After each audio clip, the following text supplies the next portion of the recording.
Imagine a bustling port, bathed in bright morning sunlight. Millions of products are constantly crossing oceans, borders, and continents, subject to the unpredictable whims of supply, demand, and economic turbulence. Honestly, it sounds like a logistical nightmare waiting to happen, right? So, how does global trade actually survive all this chaos without just completely collapsing in on itself? Well, the answer isn't just in the massive cargo ships or the fleet of trucks. It's actually hidden inside those massive, brilliantly engineered structures sitting right off your local highway. Welcome to This Explainer. Today, we're taking a truly cinematic, thrilling look at the hidden mechanics of the supply chain. You can go ahead and forget everything you thought you knew about dusty, dark storage boxes. We're unpacking the dynamic nerve center of global trade. Section 1. The nerve center of trade. Okay, so let's get one thing straight right away. Warehousing isn't just about throwing things into a concrete room and locking the door. It is an incredibly active, heavily fortified asset. The really crucial phrase to remember here is assuming full responsibility. Because the exact moment goods cross that loading dock, the facility becomes a literal shock absorber for the entire global market, taking on the massive burden of protecting highly valuable capital.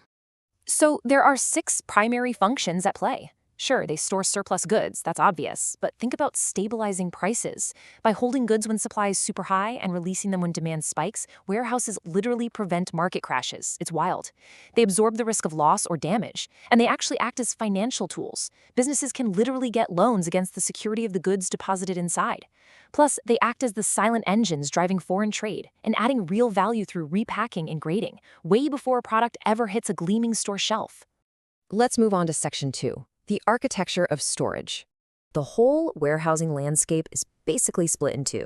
On one side, you have private warehouses. Think of these as exclusive, privately funded strongholds built by massive manufacturers strictly for their own stock. On the flip side, we have public warehouses.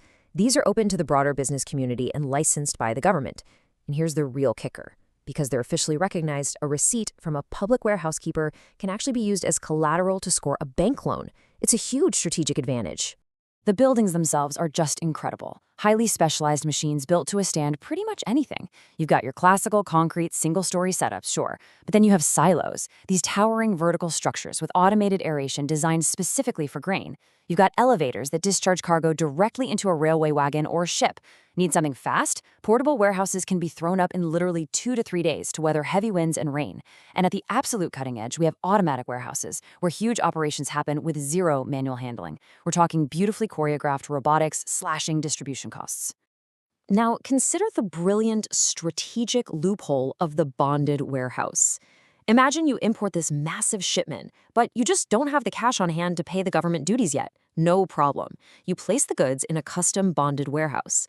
The government then issues you a receipt called a dock warrant. And because this warrant is a transferable document of title, you can actually sell those goods to a buyer before you even pay the tax. You just endorse the warrant over to them, it saves you the expense of moving the goods to your own facility, and honestly, it's just an absolute masterpiece of financial agility. We also see facilities completely customized to specific products. We're talking container freight stations loaded with heavy IT infrastructure to manage global shipping, bank warehouses that literally hold goods under lock and key as credit security, and crucially, cold storage. I mean, for an agricultural powerhouse like India, having these temperature-controlled spaces is absolutely vital to keep fruits, dairy, and pharmaceuticals from spoiling before they get to you. Now think about this specific number for a second, 431. That is the sheer number of warehouses operated by India's Central Warehousing Corporation alone. And get this, they manage a colossal storage capacity of over 100 lakh metric tons. It's just a true marvel of government scale, designed with 2 massive goals in mind: keeping trade moving fluidly, and above all else, ensuring national food security. Bringing us to Section 3, a strategy for success. Tapping into these facilities is basically a masterstroke for any ambitious business. Through ERP, or Enterprise Resource Planning systems, companies get real-time, crystal-clear insights into their inventory. But hey, it's way more than just counting boxes. With top-tier storage management, businesses can rigorously monitor production quality and easily isolate defective raw materials before they totally ruin a batch. It even lets a company hack seasonal market trends. You can stock up for peak shopping seasons without taking on the massive financial burden of building your own permanent facility. Ultimately, it's just absolute risk management against violent market price fluctuations. Section 4. Measuring the machine. Now, if you've ever actually stepped foot inside a modern warehouse, you know for a fact it is not a factory. Operations there are not some simple, repetitive production line. The size, the variety, the flow of materials, it's all constantly shifting. It is incredibly chaotic. So to handle this, industrial engineers had to invent entirely new ways to track productivity, analyze layouts, and measure human labor just to bring some sense of order to that beautiful chaos. And historically, engineers have been chipping away at this since the 1940s. By the time we hit 1967, managing this dynamic environment was so critical to logistics that the U.S. Department of Defense actually published a specific handbook, the Materials Handling Standard Data, just to set a highly specific baseline for these absolutely vital operations. And the way they did this is kind of mind-blowing. They reduced every single human motion down to a microscopic measurement called a time measurement unit, or TMU. One single TMU is equal to 0.000001 hours.